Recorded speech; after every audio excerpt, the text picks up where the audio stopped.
kelima dengan judul sumber daya alam biologi. Di pertemuan ini kita akan bahas, kalau kemarin kita sudah bahas tentang bencana yang disebabkan akibat lempeng, akibat geologi dan batuan, kita sekarang akan bahas manfaat dari Indonesia terletak di perbatasan lempeng.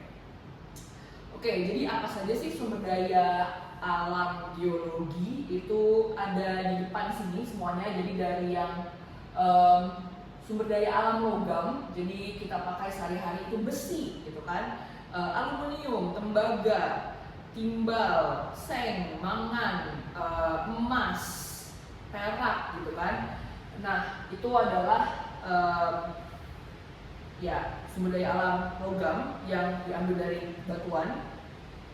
Dan kemudian ada juga yang tentu saja non metalik atau bukan logam gitu, yang datang dari batuan juga.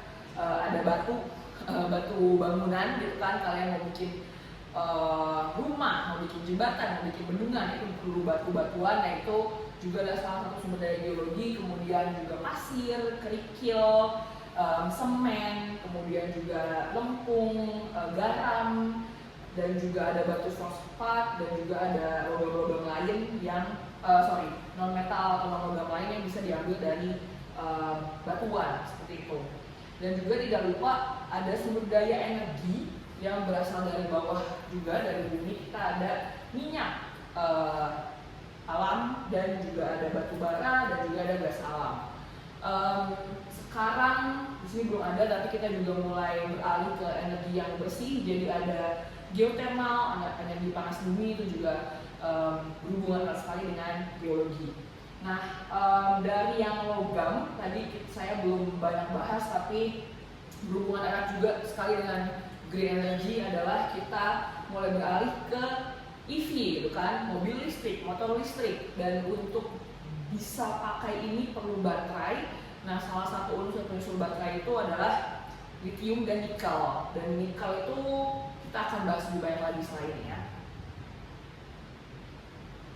Oke, kita mulai dulu dari yang mulai kita tinggalkan. Jadi minyak dan gas alam itu sangat berhubungan erat dengan geologi karena ternyata mirip dengan air ya. Jadi di batuan, terutama batuan yang punya porositas atau pori-pori seperti sedimen, itu kalau yang abu-abu ini adalah mineralnya, yang biru itu adalah space kosong atau bagian yang porositasnya, yang porinya.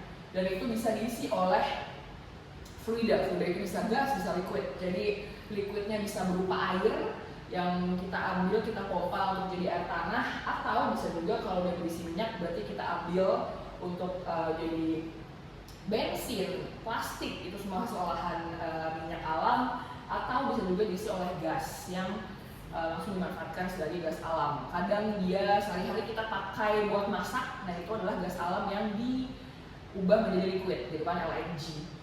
Nah, di gambar di sebelah kanan itu adalah contoh pengambilan gas dan minyak yang sudah dilakukan berpuluh-puluh tahun. Jadi di bawah sana bumi kita itu mempunyai lapisan-lapisan, dan lapisan-lapisan yang berliuk-liuk inilah yang menjadi tempat berkumpulnya minyak dan gas gitu. Jadi ada pemboran minyak yang dilakukan di darat, kita sebut namanya onshore. Ada juga yang kita lakukan di laut, kita sebut namanya offshore. Dan kalau dulu pengambilan minyak dan gas itu langsung dari reservoir, kita sebut namanya yang berupa batu pasir atau batuan yang berporositas tinggi.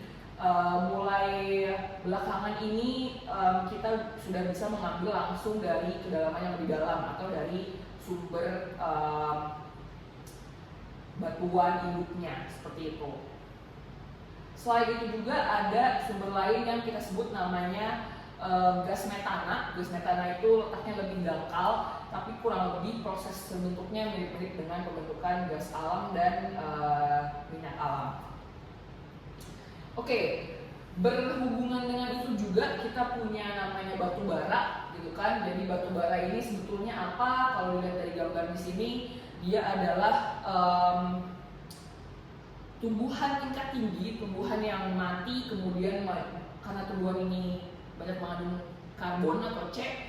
Saat dia mati kita sebut namanya adalah pit gitu ya, tanah gambut. Dan kalau tanah gambut ini terus tertekan, terus kehilangan porositasnya, kemudian makin dalam terkuburnya, dia mengalami panas, dia akan mengalami perubahan secara kimiawi gitu. Jadi prosesnya adalah dari gambut atau pit dia berubah menjadi lignit, kemudian semakin panas, semakin dalam dia berubah menjadi bituminus, dan kemudian yang paling tinggi derajat kualifikasinya atau derajat batu baranya adalah antrasit. Jadi yang di sini berperan adalah apa? Pertama yang jelas waktu. Jadi untuk berubah dari pit ke antrasit ini butuh waktu jutaan tahun skala waktu geologi. Kemudian juga butuh pressure, tekanan untuk ngekompres batunya, menghilangkan porositasnya, menghilangkan air dan unsur-unsur volatil lainnya, dan juga ada butuh panas untuk membantu proses pematangan dari organik matternya atau material organiknya. Kalau dia sudah jadi antrasit, di sini ada saya berikan gambarnya, ada contoh batu bara. Jadi antrasit itu dia ciri khasnya adalah mengkilap, dan kalau ini kita panasin pakai api dia bisa bertahan lama gitu apinya. Dan karena proses batu bara ini bisa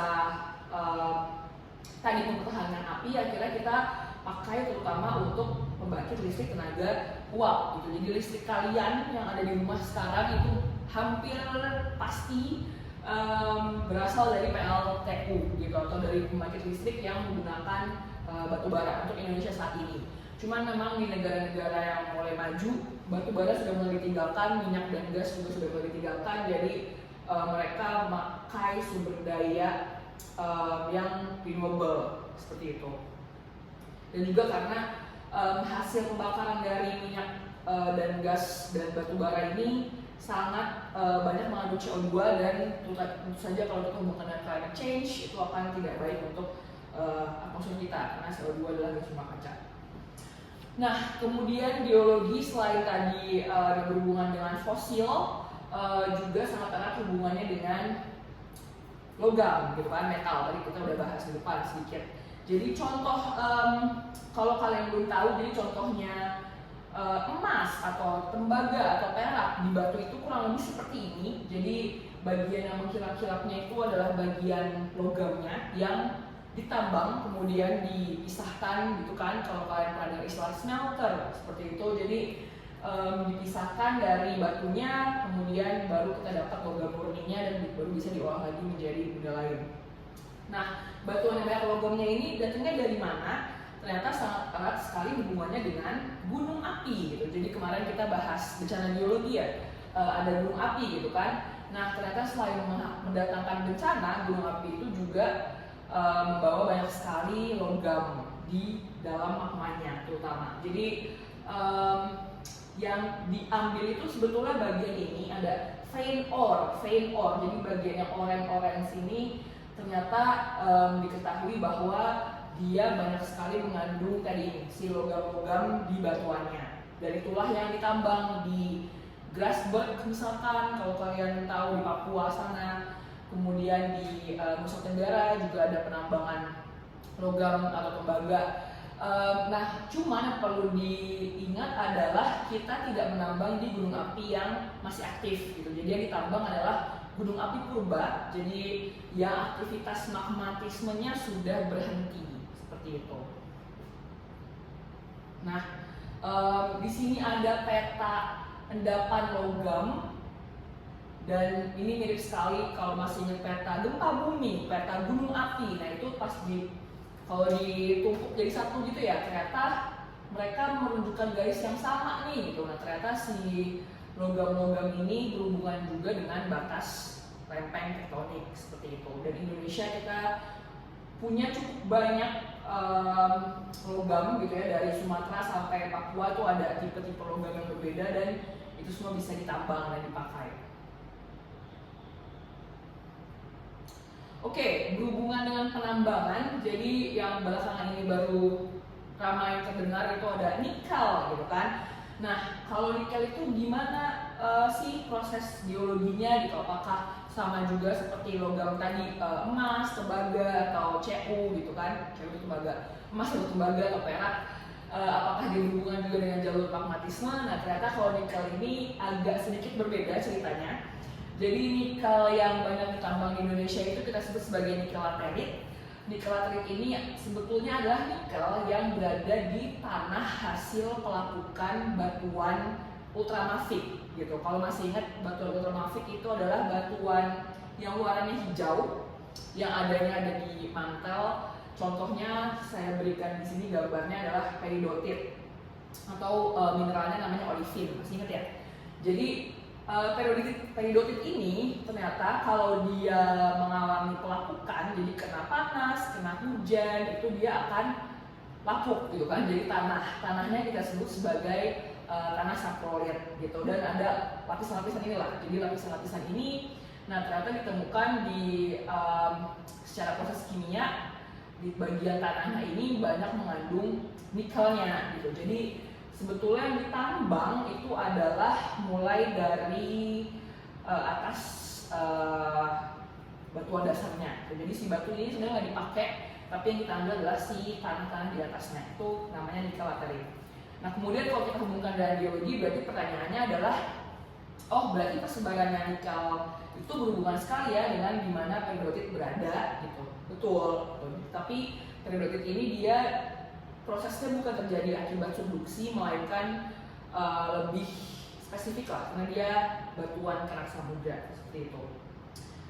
Nah, Indonesia lagi-lagi karena kita adalah pertemuan lempeng, jadi proses geologi yang terjadi di situ sangat-sangat banyak di sini. Dan kita menjadi produser nikel terbesar sedunia saat ini, nomor 1 seperti itu. Jadi kalau untuk dilihat di sini ada beberapa negara lah ya. Kita itu menghasilkan nikel sebanyak tahun 2020 itu 771.000 ton metric ton, sedangkan tahun 2021 itu nyampe 1 juta metric ton. Sedangkan kalau kalian lihat negara-negara lain itu di angkanya 100 ribuan gitu, 300 ribu, 370 ribu, dan bahkan di negara-negara yang di bawah sini hanya 100 ribuan gitu kan. Jadi kita betul-betul sampai 10 kali lipat mereka, dan kita nomor 1 nikel di dunia seperti itu. Nah, nikel di Indonesia sendiri itu adanya di mana? Kebanyakan sekarang berpusatnya di daerah Sulawesi sini. Ada proses geologi yang sangat khas lah terjadi di sini, berkaitan dengan kerak samudra yang terangkat ke atas, makanya ada peridotit, ada gabbro dan teman-temannya. Nah, daerah ya yang menjadi produksi nikel itu yang warna biru tua ini, kemudian termasuk diantaranya Sulawesi Tengah, Sulawesi Tenggara, kemudian juga ada Maluku Utara, gitu, ada pulau-pulau yang memang ditambang di sana. Di satu sisi sangat baik karena itu menghasilkan uang buat kita, tapi yang jadi masalah adalah bagaimana penambangan nikel ini belum dilakukan secara sustainable atau secara berkelanjutan. Gitu. Jadi beberapa masalah yang terjadi diantaranya adalah ekosistem di pulau tersebut jadi rusak, gitu. Terus ada pencemaran air tanah, pencemaran air laut, kemudian juga penambangan itu kan membuka lahan ya. Jadi balik lagi tadi, dia bisa mengakibatkan menaikkan laju erosi di daerah tersebut yang adalah meninggikan potensi banjir, dan itu yang sebenarnya menjadi tantangan kita bersama. Oke, jadi setelah tadi kita bahas beberapa sumber daya alam biologi, itu hubungannya adalah sebenarnya ke sana. Bagaimana kita mengekstraksi, mengambil sumber daya alam ini secara bersih, secara tanggung jawab, gitu kan, secara berkelanjutan, dan untuk opsi lain sebetulnya yang sedang dikembangkan di Indonesia jelas adalah geothermal. Jadi geothermal itu energi panas bumi, kita punya magma yang panas di bawah. Jadi kalau tadi batu bara itu dipakai untuk uapnya mutar turbin, nah ini juga kurang lebih mirip-mirip lah. Jadi kita masukkan air dingin, kita injeksikan ke bawah, gitu kan. Kemudian air dingin ini nanti akan dipanaskan oleh magma yang ada di bawah, dia akan berubah menjadi uap, dan uap itulah yang akan dipakai untuk memutar turbin gitu. Jadi itu geothermal, dan geothermal ini bagusnya adalah apa? Dia sangat bersih gitu. Jadi tidak ada pembakaran yang menghasilkan CO2 ke atmosfer. Kemudian juga masalah lain tentu saja tadi saya belum banyak sebut, tapi kita udah sempat singgung di subsidence, di amblesan, di bencana geologi, yaitu terkait dengan pengambilan air tanah. Pengambilan air tanah itu, air tanah juga salah satu resource atau sumber daya alam geologi yang sangat-sangat berharga, karena kita tidak bisa hidup tanpa air tentu saja. Dan kalau kita melakukan overpumping atau mengambil air tanah secara berlebihan tanpa ada perencanaan yang baik, tentu saja itu bisa membuat air tanah, suplai air tanah di bawah berkurang, dan contohnya di sini ya sungai bisa jadi kering, ekosistem di sungai juga bisa jadi ikut mati, dan orang-orang di masa depan juga akan susah untuk mengambil air lagi. Jadi memang harus tetap memikirkan ya masa depan, merencanakan dengan sangat baik berapa yang kita punya, kapan kita ambil, dan seterusnya. Oke, dari saya untuk materi sumber daya alam geologi itu saja, dan dengan berakhirnya kelas ini berarti berakhirnya juga materi geologi dasar. Semoga ilmu yang saya sampaikan bisa bermanfaat, dan selamat belajar lagi.